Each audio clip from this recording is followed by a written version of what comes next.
감사합니다. 우리 하나님의 말씀 함께 나눕니다. 로마서 14장.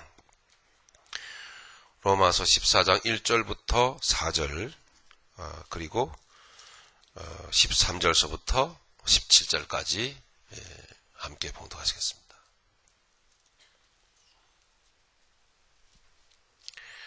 찾으셨으면 우리 14장, 로마서 14장 1절부터 4절까지 함께 봉독합니다. 믿음이 연약한 자를 너희가 받되 그의 의심하는 바를 비판하지 말라. 어떤 사람은 모든 것을 먹을 만한 믿음이 있고 연약한 자는 채소를 먹느니라. 먹는 자는 먹지 않는 자를 업신여기지 말고 먹지 못하는 자는 먹는 자를 판단하지 말라.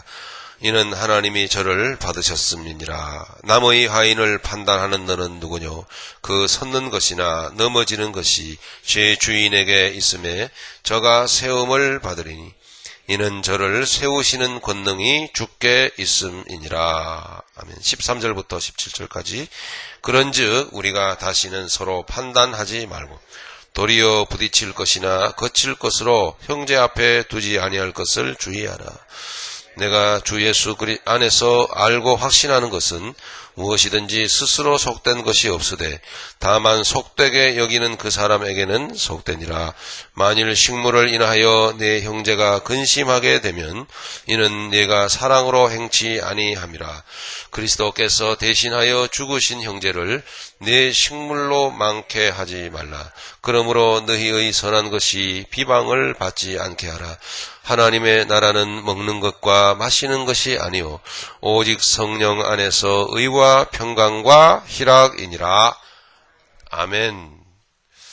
예, 아멘. 감사합니다. 예, 오늘 말씀의 제목은 이 땅의 하나님 나라입니다. 이 땅의 하나님의 나라. 오늘 말씀을 가장 핵심부에 들어있는 17절의 말씀이 오늘 말씀의 요절입니다. 하나님의 나라는 먹는 것과 마시는 것이 아니요 오직 성령 안에서 의와 평강과 희락이니라. 고린도후서 4장 16절에도 나와 있는 바와 같이 보는 것은 우리의 눈에 보이는 것은 소망이 아니요 보이는 것은 그것을 누가 바라리요 라고 말씀하시는 것처럼 우리가 보이지 않는 것을 바라고 소망하면 참음으로 기다릴지니라 그랬습니다. 자, 중요한 우리의 신앙생활, 우리의 삶의 중요한 핵심을 먼저 한번 던지고 가죠. 여러분, 우리의 육신에 만져지고 눈에 보이는 모든 것들은 우리가 붙들 바라볼 핵심이 아닙니다. 우리의 육체도, 여러분의 살고 계시는 집도, 여러분이 타고 다니시는 자동차도, 우리가 물론 가지고 있는 주머니의 돈도 우리의 인생의 목적도 아니고 우리의 믿음 생활의 목적 또한 더더군다나 아닙니다. 오늘 주시는 말씀의 요지는 우리가 이제 예수님의 이름으로 우리가 거듭나 예수님의 이름으로 구원을 받아 본질적인 변화를 받은 우리가 자, 누구에게 매여 있는가라는 것을 가르치는 것입니다. 이 세상을 살아가는 동안에는 우리는 어차피 매여 있는 존재들입니다. 어차피 매여 있는 존재들입니다. 즉 종이라는 이야기입니다. 우리는 예수님의 종이기 이전에 우리는 사단 마귀의 종이었습니다. 사단 마귀는 그 주인은 우리 육신을 자극하여 육신을 일으켜서 육신을 충동질하여서 이 세상 것이 목적인 양 보게 만드는 목적을 갖고 있습니다. 새 주인이신 예수님은 이제 눈에 보이는 것을 목적하는 것이 아니라 눈에 보이지 않는 것을 목적하여 살게끔 새 주인님은 우리에게 그렇게 모든 삶의 내용을 바꾸신 분이십니다. 그래서 이전 것은 지나간 것이고 이제 우리가 바라볼 때에 이제 나는 새 것이 되었도다. 할렐루야. 이렇게 말하고 있는 것입니다.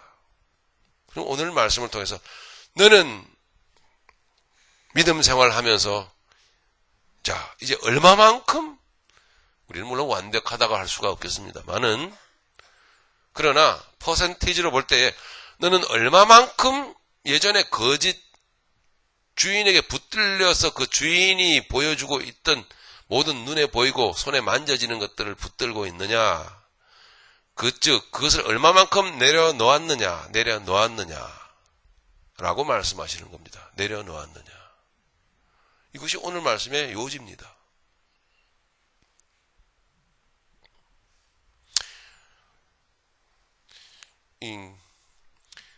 사랑하는 여러분, 우리가 집을 짓는다고 하여도 저는 건축업자는 아닙니다. 건축에 무식한 사람입니다만은 우리가 상식적으로 잘 아는 거 아닙니까? 집을 지음에 있어서 가장 중요한 것은 여러분 무엇입니까? 장식품을 다는 것입니까? 집 안에 뭐 시설하는 전기 시스템입니까? 아니면은 뭐 배수, 수도 공사입니까? 뭐가 가장 중요합니까? 집을 짓는 데 있어서 페인트 칠이 중요합니까? 땅을 파고 그 집이 든든하게 세워질 수 있는 기초가 중요하지 않습니까?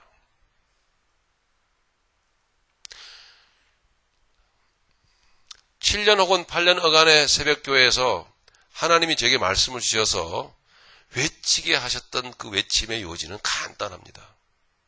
기초적인 부분. 그런데도 여러분 놀라시기 바랍니다. 저는 기초를 이야기했을 뿐입니다. 기초. 그런데도 여러분 놀라셔야 될 일은 뭐냐? 어렵다. 그러면 이건 어떻게 우리가 이해해야 되죠? 지금 무슨 얘기냐? 여러분 복음은 이런 겁니다. 믿음의 사람이 되었다라고 하는 것은 그런 상황에서 이런 상황으로 온 것입니다. 우리가 그러니 완벽한 한 자가 되자는 얘기가 아니라 그러므로 믿음이란 그런 거구나. 교회란 그런 거구나. 신앙이란 그런 거구나. 복음이란 그런 거구나. 그런 거였구나. 그런 것이었습니다. 어려운 영어로도 말한 것도 아니고 스페니쉬로 말한 것도 아니고 나름 또박또박 한국말로 말했을 뿐입니다. 기독교의 복음을. 그래서 우리 읽어야 될 영성훈련의 필독서 중에도 진정한 기독교. 또 뭐죠? 하나는 비슷한데. C.S. 루이스의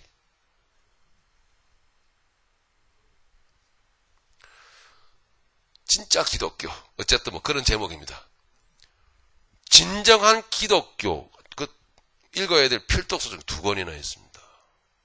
하나는 요한 아른트가 옛날 고전입니다. 요한 아른트. 독일 경건주의의 굉장히 핵심적인 어떤 존재죠. 그분이 쓴 진정한 기독교. 또 하나는 어쨌든 좀 최근의 인물이죠. C.S. 루이스 다 아시죠, 여러분? 나니아 연대 이야기. 그 영화의 원작자입니다. 기독교는 이런 것이다. 하나님께서는 저를 통해서 복음은 무엇인가? 교회는 뭔가? 신앙생활이란 뭔가? 성도는 뭔가? 이런 것들을 가르쳐 주셨습니다. 제 눈에 비친 우리의 성도들의 모습을 보게 하실 때, 우리는 기초가 필요하다. 본질로 다시 돌아가야 한다. 기본으로 다시 돌아가야 된다. 기본기가 너무 안 되어 있는 모습을 죄송하게도 보았습니다.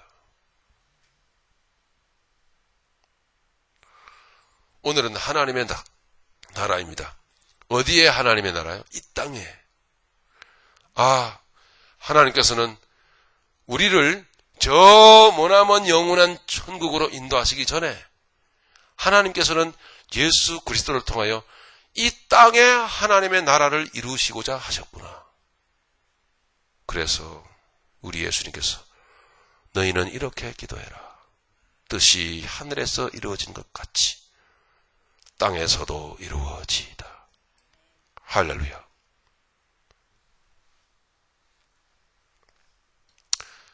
여러분들이 놀라셔야 될 일은 어렵다는 것입니다. 여러분, 이 기초가 어려우면 도대체 그동안 어떠한 신앙생활을 해왔다는 뜻일 거예요.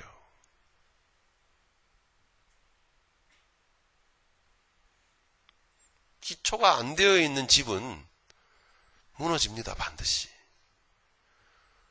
그러므로 올려져 있는, 눈에 보이는, 보기 좋은, 야, 집 좋다. 그렇게 말하게 만드는 눈에 보이는 좋은 모습의 눈에 보이는 집이 중요한 게 아니고, 겉모습이 중요한 것이 아니고, 보이지 아니하는 기초가 중요하다는 것입니다. 기초가 튼튼해지면은 그 다음에는 아주 집을 멋지게 지을 수 있습니다. 여러분들을 향한 하나님의 사랑을 여러분 이해해 주시기를 바랍니다. 부디 여러분 어렵지 않기를 간절히 바랍니다. 오늘의 말씀은 말씀드린 바와 같이 하나님의 우리를 향한 목적은 눈에 보이는 것이 아니었다는 것입니다. 그러나 오늘의 말씀의 목적은 눈에 보이지 않는 것이 바로 하나님의 뜻이다 라고 하는 것이었습니다. 자, 그러므로 눈에 보이지 않는 것이 매우 매우 소중하다. 눈에 보이지 않는 그것이 눈에 보이는 것을 좌우한다.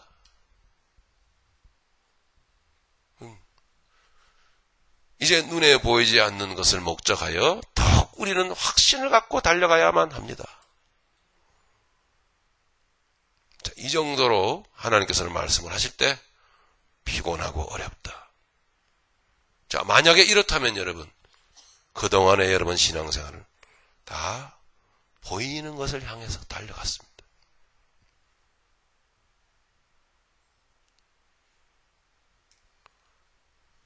근데 이제는 그와 같은 기초를 일깨우는 이야기는 하지 않겠습니다.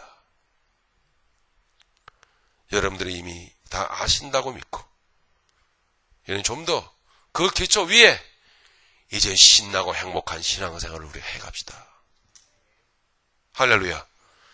더 이상 지루하고 피곤하고 어려운 이야기가 반복되지 않기를 바랍니다. 기초 공사만 계속 해댈 수는 없지 않습니까? 기초가 튼튼하다고 하여 기초 공사적인 얘기만 계속 하다가 집도 못 짓고 끝나버리면 안 되잖아요. 집을 지어야죠.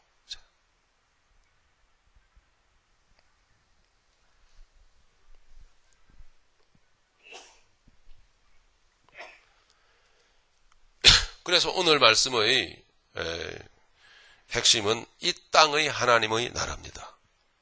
오늘 우리가 읽은 말씀의 배경을 잠시 여러분께 말씀을 드립니다. 우리가 14장 1절부터 4절까지 읽었죠? 여기에 보면은 두 부류의 사람들이 나옵니다. 한 부류는 믿음이 연약한 자, 또 한 부류는 믿음이 강한 자, 두 부류의 사람들이 나옵니다. 믿음이 연약한 자로 규정되어져서 나오는 사람들은 어떠한 사람들인 거 아니? 아니요, 그 전에 말씀드리죠. 여기에 나오는 믿음이 연약한 자와 믿음이 강한 자 두 사람은 다 한 가지 공통점을 갖고 있습니다. 어떤 공통점인고 하니 다 영적으로 거듭난 그리스도인이다라는 사실입니다. 믿음 생활을 하고 있는 사람들이다라는 이야기입니다.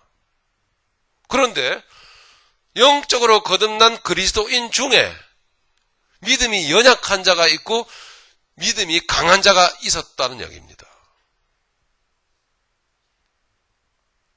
여기에 믿음이 연약한 자로 이렇게 규정되어지는 이 사람은 어떠한 사람들인가 하면 배경적으로 말씀을 드리면 과거에 모세의 율법의 가르침을 받고 유대인으로서 율법의 가르침을 따라서 살았던 사람들인데 그 모세의 율법의 가르침을 지금도 지켜야 된다고 생각하는 사람들이었습니다. 나는 예수님을 믿지만 그러나 율법도 잘 지켜야 돼. 그런 사람들이 중요하게 여겼던 것이 날과 달과 절기입니다. 주일. 자, 안식일 지키는 문제, 그 다음에 또 음식의 문제. 모세의 율법에는 비늘 없는 생선을 먹지 말 것이며 지느러미 없는 생선도 먹지를 말아라. 또는 여러분들이 잘 아시는 대로 많은 짐승들을 너희들이 그 양식으로 먹을 수 있는데 그 중에 굽이 갈라지지 않은 것, 그리고 대세겜질하지 않는 것, 세겜질하지 않는 것은 먹지 마라. 너희들이 짐승을 먹을 때도 반드시 굽이 쫙 갈라진 것, 그리고 세겜질하는, 먹고 삼켰다가 다시 끄집어내서 다시 씹어서 삼키는, 2번 씹어서 삼키는 그와 같은 동물을 너희들에게 먹을 수 있도록 허락한다. 이것이 모세 율법이었습니다. 오늘 말씀은 이와 같은 율법을 지키면서 또한 예수님도 믿는 사람들을 믿음이 연약한 자라고 규정을 하고 있습니다. 혹시 우리 중에 그런 분들 계십니까? 고등어 안 드시는 분? 갈치 이런 거 비늘 없죠? 그 중에 굽이 갈라지지 않은 것 중에 돼지고기, 돼지도 있죠? 그래서 돼지고기 안 드시는 분 혹시 계십니까? 그런 분들은 믿음이 어떤 자들이에요? 믿음이 연약한 자입니다. 사실입니다. 네, 믿음이 연약한 자입니다. 그런 건 상관없어. 그런 구약의 모세 율법은 어떤 하나님의 본심을 드러내기 위한 그림자야. 예. 그러므로 이제는 하나님의 본심을 아는 게 중요해. 그런 거에 연연해 하면 안 돼. 예. 그런 믿음으로 사는 자들은 믿음이 강한 자입니다. 예. 여러분 믿음이 강한 자들이십니까? 강한 자도 아니고 연약한 자도 아니십니까?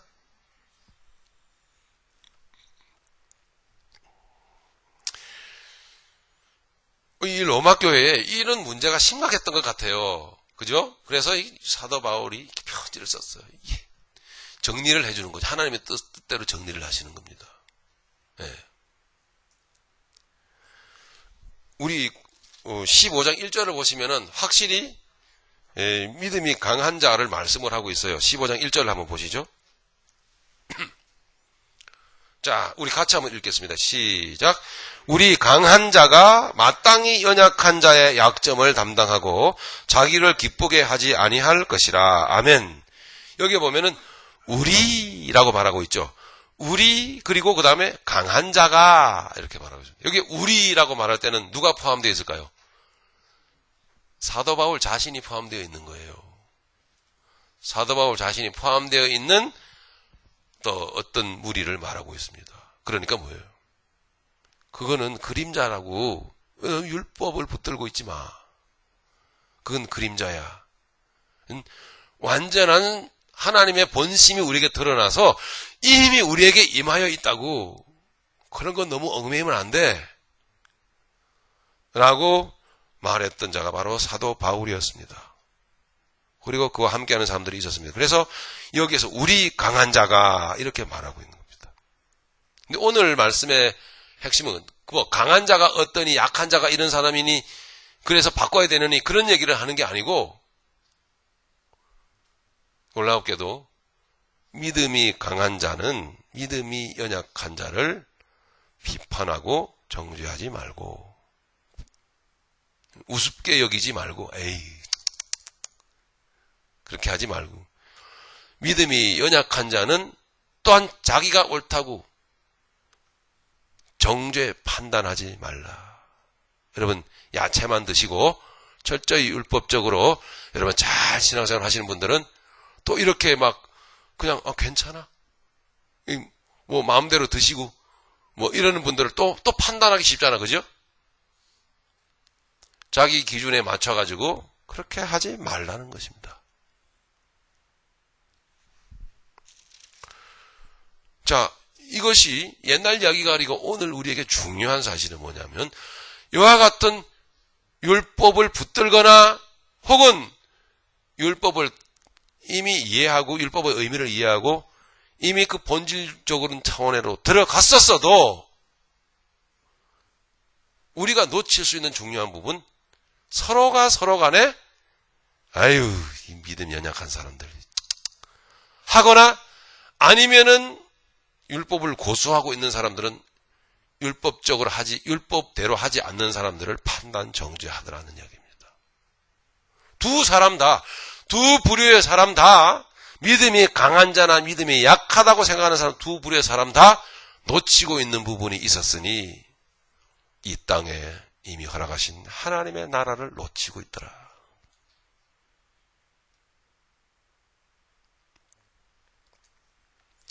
이것이 매우 우리에게 중요한 것은 뭐냐면, 더 나아가 단순히 어떤 생선이라든가 동물이라든가 먹고 안 먹고를 얘기하는 게 아니라, 이런 믿음이 연약한 사람의 차원에서 보면은 붙들면 붙들수록 그것만 붙드는 게 아니고 그 율법만 붙드는 게 아니라 다른 원칙을 더 많이 만들어낸다는 사실입니다. 문제는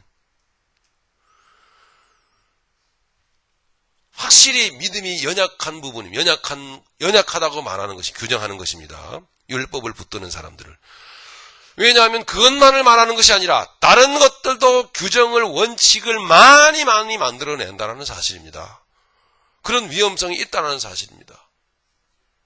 내 각자의 마음속에 규정과 원칙을 만들어서 내 생각 가운데서 목사는 목사답게 해야 되고 장로는 장로답게 행동하는 장로의 규칙이 있고 또 아빠는 아빠, 아내는 아내,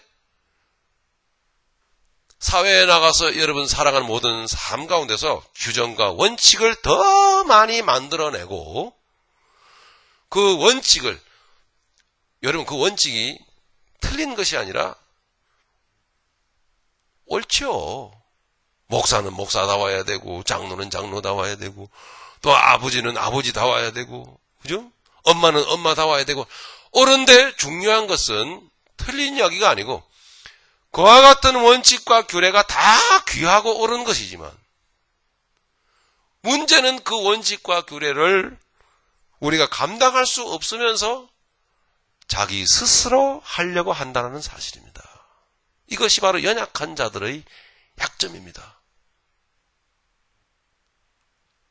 문제는 너희들이 그러지 마라. 라고 말씀하시는 이유는 서로 간에, 양자 간에 믿음이 강한 자나 깨달은 자나 깨닫지 못했던 자나 간에 그러지 말라고 말씀하시는, 가르치시는 이유는 뭐냐면 너희들이 그러는 동안에 더 중요한 하나님의 뜻을 놓칠 수 있다는 거죠. 그게 바로 이 땅의 하나님의 나라예요. 우리가 읽었듯이 하나님의 나라는 먹는 것과 마시는 것이 아니에요. 우리가 옳다 그러다라고 말하는 것이 아니라는 사실입니다. 남편이 돼갖고 그것도 못하냐? 여자가 돼가지고 뭘 하는 거야? 집안에서. 등등 이런 일들이 있죠. 그것이 중요한 게 아니고 그보다도 더 중요한 바 의와 평강과 희락을 우리는 놓칠 수 있다는 사실이죠. 이것이 복음입니다. 또 한 말씀드립니다. 이것이 복음이었다는 사실입니다. 저도 무수한 죄를 짓고 착각을 하며 순간의 찰나를 바로 영적인 중요한 보화를 놓치고 많이 살아왔습니다.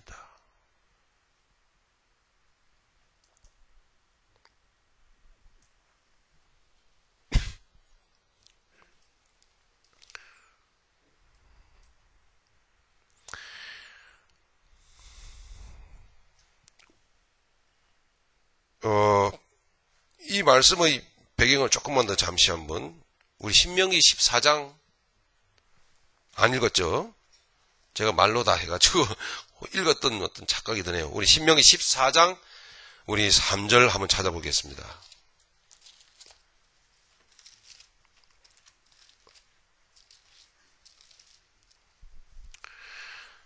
이 말씀은 무엇이라고요? 오늘 로마서 14장의 말씀의 배경이 되고 있습니다.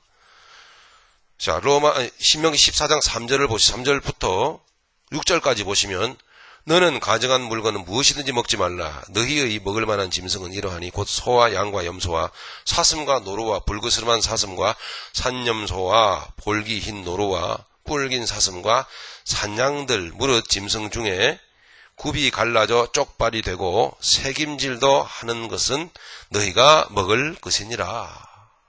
자, 이렇게. 그렇지 않은 것은 먹지 말라. 또 있죠. 9절. 물이 있는 어족 중에 이런 것은 너희가 먹을 것이니 무릇 지느러미와 비늘 있는 것은 너희가 먹을 것이요 무릇 지느러미와 비늘이 없는 것은 너희가 먹지 말지니 이는 너희에게 부정하니라. 이 말씀이 배경이 되어져 있습니다.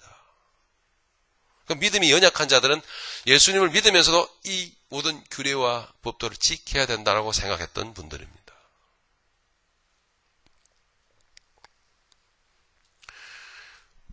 그러면 이것이 이미 이 내용이 본질이 아니었고 그림자로서 우리에게 어떤 본뜻이 이미 드러났다라고 우리가 생각할 때는 그러면 이게 무슨 뜻일까요?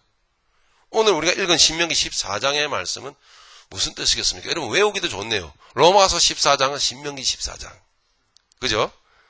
같은 맥락입니다. 로마서 14장의 말씀은 무엇이 배경이 되죠? 신명기 14장의 말씀이 배경되어져 있다는 것을 완전 외워두시면 유익이 되겠네요. 예. 그럼 신명기 14장은 말씀의 뜻은, 본뜻은 뭘까요?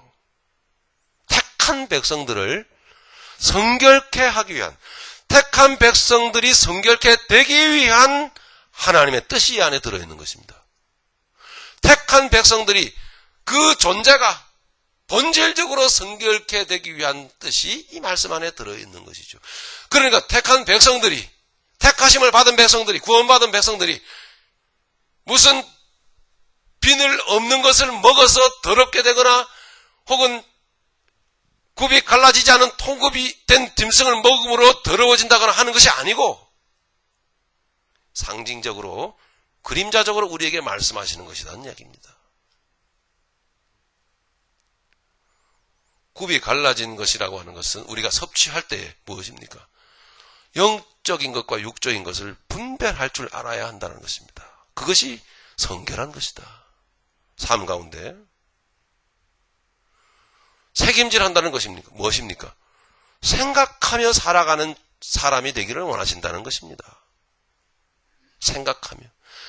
창세기 보면 하나님께서 하나님의 형상으로 우리를 지으셨다고 말씀하고 있죠. 하나님의 형상으로 지은 자를 바로 사람이라고 말씀하고 있습니다. 하나님의 형상으로 지음을 받았다는 것은 무슨 뜻이라고 그랬죠? 생각하며 살아가는 존재라는 뜻입니다. 생각.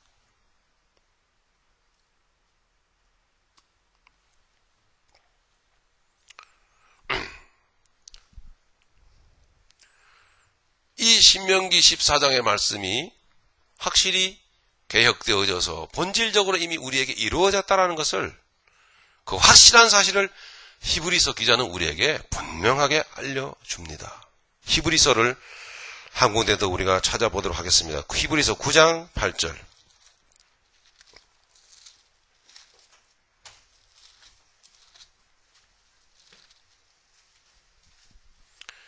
(8절부터) 우리 10절까지 봅니다. 성령이 이로써 보이신 것은 첫 장막이 서 있을 동안에 성소에 들어가는 길이 아직 나타나지 아니한 것이라. 이 장막은 현재까지의 비유니 이에 의지하여 드리는 예물과 제사가 섬기는 자로 그 양심상으로 온전케 할 수 있나니? 없나니? 라고 말씀하고, 여기 첫 장막이라고 하는 것은 신명기 14장에 말씀드린 그 모든 것들을 다 포괄적으로 포함하고 있는 것입니다. 10절 같이 읽습니다. 이런 것은 먹고 마시는 것과 여러 가지 씻는 것과 함께 육체의 예법만 되어 개혁할 때까지 맡겨둔 것이니라. 그러므로 신명기 14장의 말씀대로 한다고 하여 우리가 깨끗하게 되는 거 아닙니다. 율법을 우리가 노력해서 지킨다고 깨끗하게 되는 거 아니라고 말씀하고 있습니다. 그러니 그거 붙들고 있는 상황이라고 한다면 보십시오. 영적으로 구원을 받았음에도 불구하고 뿐만 아니라 무엇이 부족하여 또 구약에 있는 가르치는 율법을 따라서 지켜야 된다는 이야기입니까? 그것은 바로 본질적인 것을 상징하는 그림자였을 뿐인데도 불구하고 그림자를 어루만지고 있는 것입니다. 그러니 믿음이 연약한 자라고 말할 수밖에 없는 것입니다. 이런 것은 예외입니다. 케일이 전도사님을 통해서 하나님이 우리에게 누구는 이거 먹지 말고 누구는 저거 먹어야 되고 이런 거 있죠. 그런 것은 우리의 이 육체 건강을 창조적으로 잘 살기 위해서 하나님이 우리에게 원리적으로 뭔가 해놓은 거를 우리는 모르는데 좀 전문가들 통해서 알려주시는 겁니다. 그런 것들은 여러분 하십시오.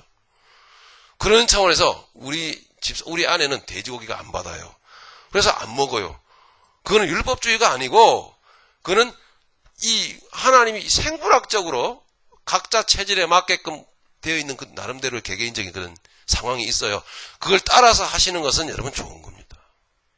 그건 창조적 질서를 따라서 사는 거예요. 그건 철저히 열외적인 중요한 부분이고요. 철저히 율법적 차원에서 더 이상 이제는 그림자 만질 때가 아닌데도 불구하고 아직도 그림자를 만지고 있는 상황이라고 한다면 상대적으로 예수 그리스도의 십자가의 죽으심을 욕되게 하는 것입니다. 이미 말씀드린 대로 예수 그리스도의 십자가의 죽으심이 온전치 못하여 율법도 필요하다라는 이야기입니다. 말이 안 되죠?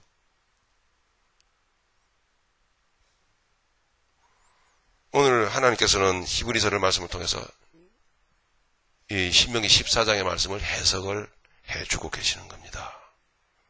내려놓으시기 바랍니다. 조금 더 보시죠. 11절서부터 14절까지 그리스도께서 장래 좋은 일의 대제사장으로 오사 손으로 짓지 아니한 곧 이 창조에 속하지 아니한 더 크고 온전한 장막으로 말미암아 염소와 송아지의 피로 아니하고 오직 자기 피로 영원한 속죄를 이루사 단번에 성소에 들어가셨느니라. 염소와 황소의 피와 및 암송아지의 죄로 부정한 자에게 뿌려 그 육체를 정결케 하여 거룩케 하거든. 하물며 영원하신 성령으로 말미암아 흠없는 자기를 하나님께 드린 그리스도의 피가 어찌 너희 양심으로 죽은 행실에서 깨끗하게 하고 살아계신 하나님을 섬기게 못하겠느냐. 할렐루야. 그 옛날에 그 율법에 기록된 모든 말씀들은 바로 예수 그리스도를 바로 예표하는 말씀이었단 말이에요. 그림자였다는 말씀입니다. 그러면 이게 본질이 우리가 왔잖아요. 그러면 하나님께서 우리를 정결케, 더욱 깨끗게, 더욱 거룩게, 더욱 행복하게, 복되게 믿음 안에서 살아가게끔 하시기 위하여 하나님께서 우리에게 역사하신 역사의 가장 핵심은 오직 예수 그리스도의 십자가 보혈의 피. 할렐루야. 그것으로 우리는 정결케 되고 우리는 행복하게 살아간다.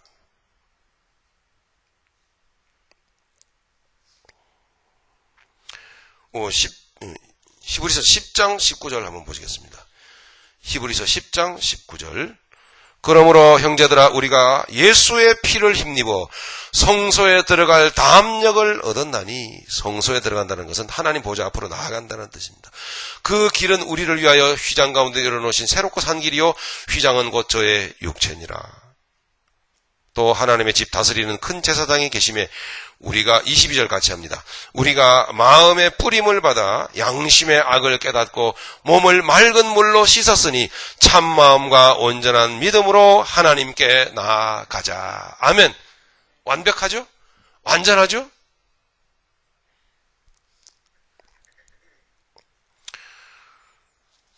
자, 오늘 말씀의 배경적인 부분을 우리가 살펴보았습니다. 그러면 좀 본론으로 들어가서, 본론과 아울러 결론인데요. 하나님의 가르치심은 뭐냐? 가장 중요한 건 아까도 처음에 말씀드린 바와 같이 믿음이 강한 자들이여, 믿음이 강한 자는 지금 말씀드린 내용을 받아들이며 오직 예수야. 그런 거에 매이면 안 돼. 오직 그런 걸 붙들면은 사실상은 예수님을 욕되게 하는 거야. 뭐 십자가가 부족해서 그래? 예수 보혈이 부족해서? 우리가 또 뭘 지켜야 되나? 아니라고 하는 것입니다. 그것이. 이미 아시는 바와 같이 물론 윤리적이며 도덕적인 계명의 가르치심은 여러분 철저히 오늘도 유효함으로 지켜가야 합니다. 네 부모를 공경하라. 내 이웃의 물건이나 아내를 탐내지 말라. 그죠? 우리는 지켜야 돼. 근데 관습에 관한 부분입니다. 관습. 유대인의 관습에 관한 부분은 이것이 의미가 있어서 개혁되어졌다는 이야기입니다.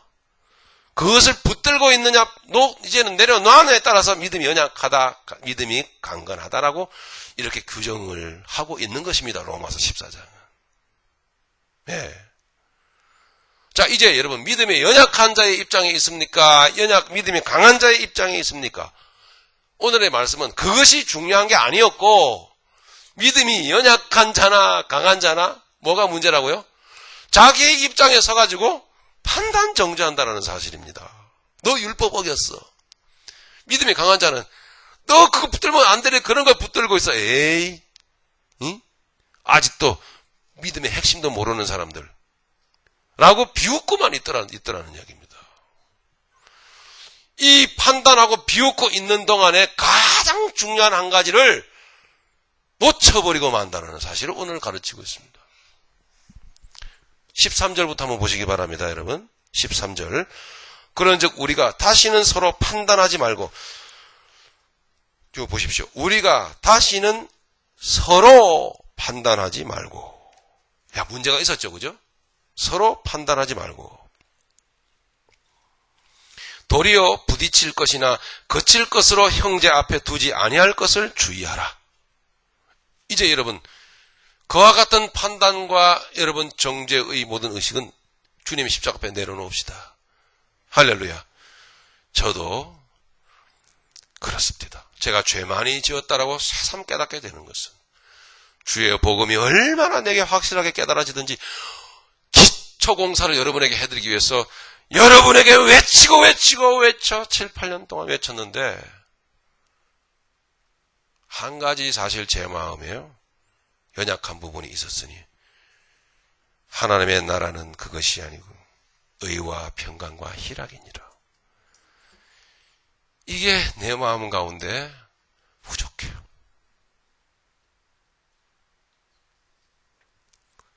그래서 저는 믿음이 강한 사람입니다. 저는 믿음이 강한 사람입니다. 복음을 확실히 붙들고 있습니다. 그럼에도 저는 사실 로마서 14장을 피해가고 싶었습니다. 믿음이 강한 자임에도 불구하고 오늘 말씀 앞에서는 정죄받았습니다. 너 잘못하고 있어.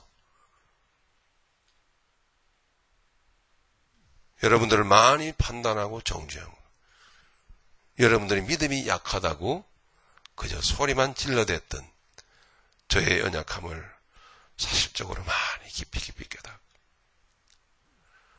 진실로 목회자로서 말씀 앞에 무릎을 꿇으며 진실로 말씀에 합당하게 살아보렵니다.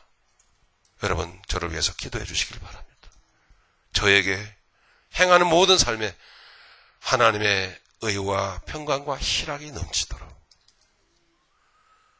저 여러분 십자가 앞에 날마다 내려놓으면서 노력하겠습니다. 힘쓸 거예요. 말씀 앞에 많이 정죄받았습니다. 주님. 말씀을 준비하면서 있죠. 그래도 뭔가 내가 좀 나를 합당하게 합리화할 수 있는 구석이 없을까 하고 아무리 뒤져봤는데 너 그렇게 하지 말라라고 말씀하는 부분밖에 없어요. 15장 1절 보세요. 15장 1절. 우리 아까 보셨죠? 다시 한번 우리 같이 한번 읽어보겠습니다. 15장 1절 시작. 우리 강한 자가 마땅히 연약한 자의 약점을 담당하고 자기를 기쁘게 하지 아니할 것이라. 아멘. 이 말씀을 거부하면서 한번 나를 이렇게 나 그런 거 아니었는데 하고 애를 좀 많이 써봤습니다. 말씀을 준비하면서. 그런데 결국은 굴복할 수밖에 없었습니다. 자, 오늘 하나님의 말씀의 본뜻은 13절부터 확실하게 나타나 있죠. 우리가 다시는 서로 판단하지 말고 도리어 부딪힐 것이나 거칠 것으로 형제 앞에 두지 아니할 것을 주의하라. 내가 주 예수 안에서 알고 확신하는 것은 무엇이든지 스스로 속된 것이 없으되 다만 속되게 여기는 그 사람에게는 속되니라. 이 마음속에 문제가 생긴다는 것입니다. 고정관념이. 15절 만일 식물을 인하여 내 형제가 근심하게 되면 이는 내가 사랑으로 행치 아니함이니라. 그럼 그리스도께서 대신하여 죽으신 형제를 네 식물로 많게 하지 말라. 그러므로 너희의 선한 것이 비방을 받지 않게 하라. 자, 이제 말씀을 정리하고 맺겠습니다. 우리 십자가 앞에 믿음이 연약한 자들도 그렇고 믿음이 강한 자라고 규정되어진 사람들도 마찬가지입니다. 주님의 십자가 앞에 우리 내려놓고 매우 중한 바 이 땅의 하나님의 나라를 추구하며 삽시다. 할렐루야. 그 어떤 바른 소리를 하고 바른 말을 해도 우리 각자의 심령 가운데 하나님의 의와 하나님의 공의와 하나님 나라의 평화와 하나님 나라의 기쁨이 우리에게 없으면 무슨 소용이 있겠습니까?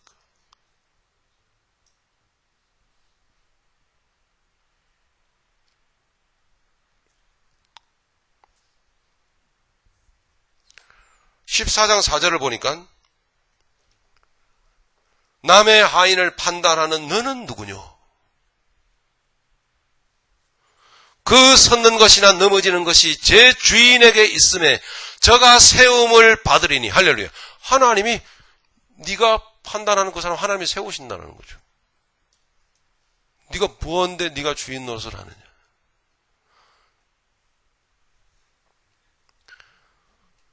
이는 저를 세우시는 권능이 누구에게 있다? 주께 있음이니라. 할렐루야. 14장 17절의 말씀에 초점을 맞추어서 하나님의 나라는 먹는 것과 마시는 것에 있는 것이 아니고 오직 성령 안에서 의와 평강과 희락이니라. 하나님의 가르침은 올바른 판단은 오직 하나님의 것이다 하는 것이죠. 올바른 판단은 하나님의 것이다 라고 하는 것은 17절에 나와 있습니다. 그 본뜻이. 우리에게 우리가 하는 모든 언행심사가 하나님의 공의에 의하여 이루어지는 것이어야만 한다는 것이죠. 그래서 하나님의 나라는 우리 안에 있는데 먼저 뭐죠? 의, 공의, 하나님의 공의. 그래 그 올바른 판단이다는 것입니다. 올바른 판단이다.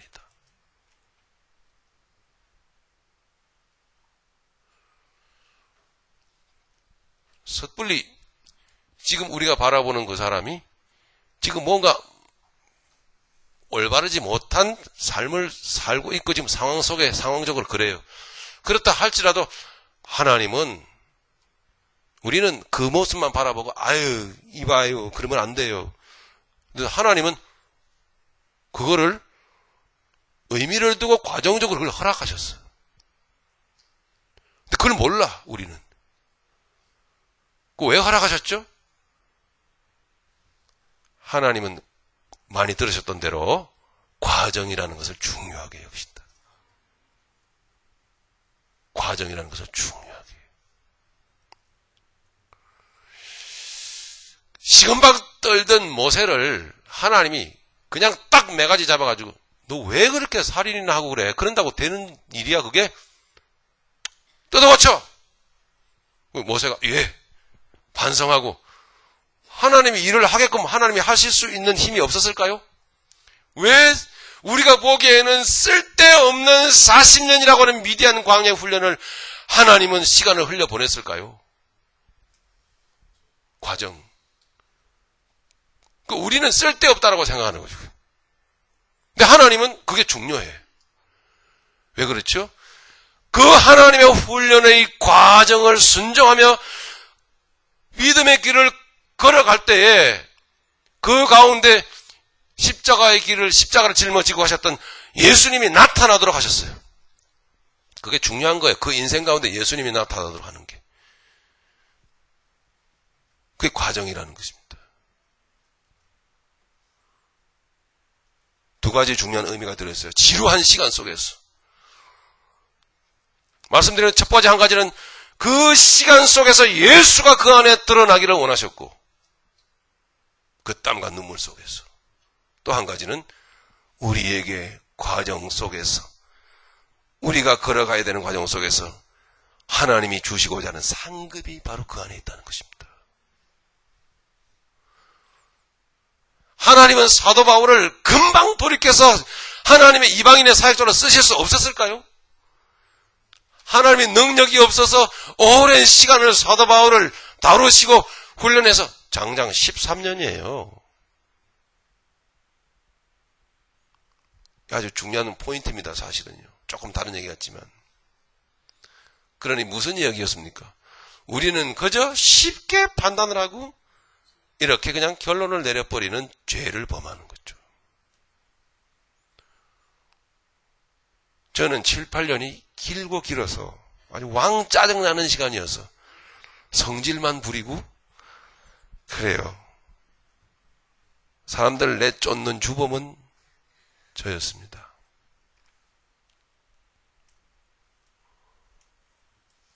어찌할까요? 주님, 이 잘못을. 로마서 14장을 뛰어넘고 싶었어. 그냥 덮어놓고 넘어가고 싶었어. 그런 나를 속일 수가 없었어요.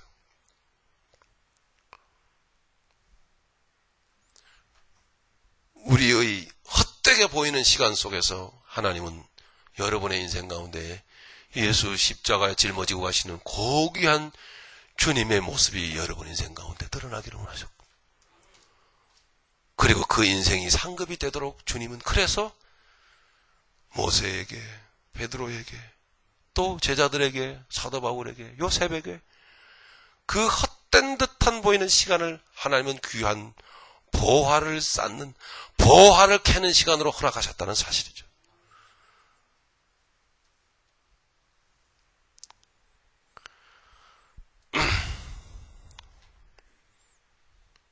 그래서 우리 개개인 스스로는 쉽게 판단하고 쉽게 결론 내릴 일이 없다라는 사실입니다. 할 수 있다면 해야 되지만 하나님의 나라는 의가 먼저 임해야 돼요. 즉 우리 안에 하나님의 공의가 임하여 하나님의 공의로서 바른 판단이 이루어질 때 그걸 옳다 인정을 받습니다. 할렐루야. 그러므로 하나님의 나라가 우리에게 임하기를 오늘도 우리는 구합시다. 세 가지로 말씀하고 있습니다. 두 번째로 뭡니까? 공의가 임하고 나면 그 다음에 뭐가 이루어질까요? 평화가 이루어져요.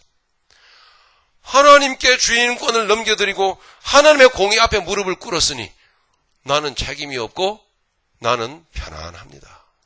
할렐루야. 평강 가운데 마지막 열매가 맺혀지는데 무엇일까요? 기쁨이 안에 임합니다. 그래서 하나님의 나라는 의와 평강과 희락이니라. 보이는 것을 붙잡지 말고 보이지 않는 것을 목적하여 달려가는 믿음의 생활. 너무나 복음은 심오합니다.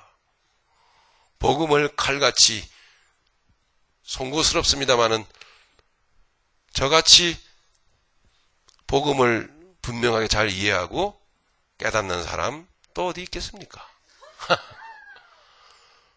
많은 그렇게 잘났어도 하나님의 나라에 부으시는 공의와 평강과 희락을 알지 못했으니 너희들은 서로 이제부터 그러지 마라 하면서 믿음이 강한 자는 마땅히 연약한 자의 약점을 담당하고. 그동안 왜 이 말씀이 안 보였던지 모르겠어요.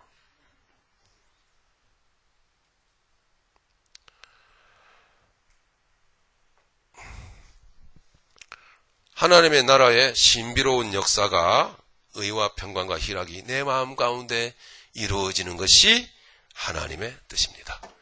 할렐루야. 제가 그렇게 여러분 이제 다시 한번 정중하게 무릎을 꿇고 노력할 때에 여러분 저를 위해서 기도해 주시고 우리 서로 그렇게 위하여 서로 사랑하고 기도하면서 달려나갑시다. 기도하면서 우리 이 시간의 말씀을 생각하면서 내려놓읍시다. 내려놓음이라는 여러분 책도 있죠. 우리의 생각을 내려놓고 오직 성령 안에서 이루어지는 삶. 이것이 바로 우리에게 중요한 것입니다. 성령 안에서 이루어지는 삶의 증거는 무엇인가 하는 것을 오늘 17절의 말씀을 통해서 우리에게 주신 것입니다. 성령 안에서 이루어지는 삶. 자, 우리 다시 눈 감고 우리 기도합시다. 내가 붙들고 있었던 것을 십자가 앞에 내려놓읍시다.